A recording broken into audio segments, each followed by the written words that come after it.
where an MP, Member of Parliament, who belongs to the scheduled tribes, was brutally attacked when he was in a campaign to bring relief to the people who are suffering from floods. Along with him was the chief whip of the opposition party in the assembly. An attack on the people's representatives in broad daylight is an attack on democracy. It is an attack on the people of India, not just Bengal.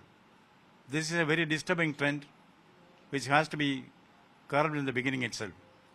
Violence and corruption, these are the cancerous growths on the body politic of Bengal.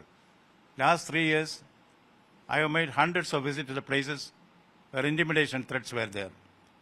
You know, many people were killed, many people were hospitalized, many people lost their father, son, daughter. This is something which has been going on unchecked. As per the Constitution of India, it is a primary responsibility of the state government to maintain law and order. I am not commenting on law and order situation in the state in a general way, but wherever violence has occurred, somebody has to take responsibility. Who is that somebody? Everyone has got a responsibility. The silent majority, which remains silent, the media, the civil society, the opposition parties, the ruling party, and more important, the state government. They have a responsibility to guard the life and property of the citizens. As governor, when I took the oath, the first part is that I will defend the Constitution of India. The second part is I look after the welfare of the people of the state. When we say defending the Constitution of India, it's a fundamental right in the Constitution of India, right to life. When people are losing their life at gunpoint or at the point of a knife, this is not something which should happen in a democracy. Certainly, there is a melee which is there, which has to be seen in its proper perspective, and concerted action is to be taken immediately to see that violence is ended. The two options before me as governor. One is violence-free Bengal, corruption-free Bengal. I'm going from village to village, talking to people to understand their feelings, to provide succor to them.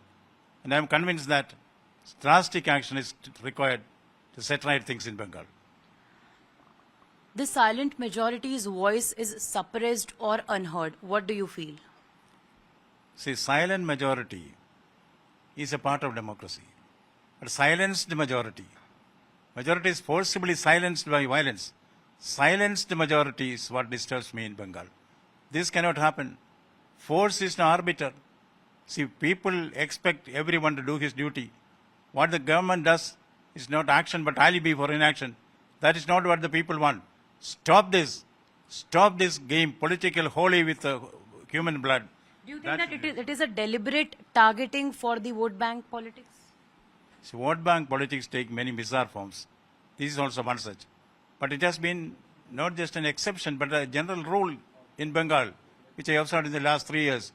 Use of force to influence elections. This cannot happen in a democratic society where the people are entitled to free and fair election. Free and fair election means violence-free, corruption-free election. That is what we should ensure in Bengal. If the representatives of the people, the MPs, the MLAs are attacked, then how the Janta of West Bengal can find themselves safe? They are frustrated. See, as T.S. Eliot said in The Murder in the Cathedral, king rule or baron rule, for us the poor there is no action. There is a despondency, there is disappointment. They do not know where to go. That is exactly, see, the people have realized their inner strength. In Sandesh Gali, last time when I went there, it was a Gunda Raj. But then, when the inner strength of women folk came out, they started facing the Gundas boldly. And that has spread to other places also. Certainly when people see the inner strength, they will certainly react to that. No democracy can function unless there is reaction from the people. That is going to happen in Bengal. Number of events have unfolded in the state of West Bengal, say it be the incident of Arjikar, or if we talk about Sandesh Khali, if we talk about Murshidabad, and we saw the exodus of one community that perhaps was the silenced majority, if we call from Murshidabad to Malda, and now an attack on the people's representatives who were there to monitor the situation of flood. So why do you think that there is this constant situation, a volatile situation is being created by the elements, or it is very much, instigated? You use the right word, instigation. I find there is instigation behind most of these attacks. It is not just an isolated example of what is happening everywhere. Murder, intimidation, these are the tools which are used in Bengal by the political parties. I do not want to name any particular political party. This has become a part of the psyche there. That is what people feel frustrated. This has to go. Stern steps are to be taken to see that the wrongdoers are booked and punished effectively. That is required. That needs a campaign, a concerted campaign of all stakeholders, that is silent majority, civil society, opposition parties, ruling parties, and the government. That campaign has started. This is the beginning of this. I see in what is happening in Bengal the birth pangs of a new order and the death throes of an old one. Who is this new one, sir? Wait and see. Sir, what do you think that, the manner in which all these things are happening? You yourself met those who were injured. On one hand, you said that that was quite a shocking attack that took place. Mamata Banerjee says that nothing serious has happened and this is a conspiracy or something like the propaganda machinery of some of the political parties. See, mere statements and rhetoric will not do. Action is what is required. Otherwise, such crocodile tears from anywhere, I am not speaking about the chief minister of a particular political party, without action, trying to give good words to the people is not enough. That then will become, like Shakespeare said, sound and fury signifying nothing. Take action. What they want is not statements, but action. That is what is required. That action has to come from the state government, and others will also support. Because I do not blame the state government alone for this. The primary responsibility is with the state government to maintain law and order, and that is not being done adequately. So could you also please highlight upon the fact that you spoke to Mamata Banerjee and you did tell her that the accused should be arrested in the next 24 hours, otherwise the book of constitution, the rule book will be opened up? I made a public statement. Because in the last 45 years of experience in the public administration, I know very well, Bengal has a very efficient police force. If they want, they can arrest the persons. If they are not arresting, there must be a reason for that. That reason is very, very disturbing. That reason does not bring credit to anybody down the line. We want action, we want arrest.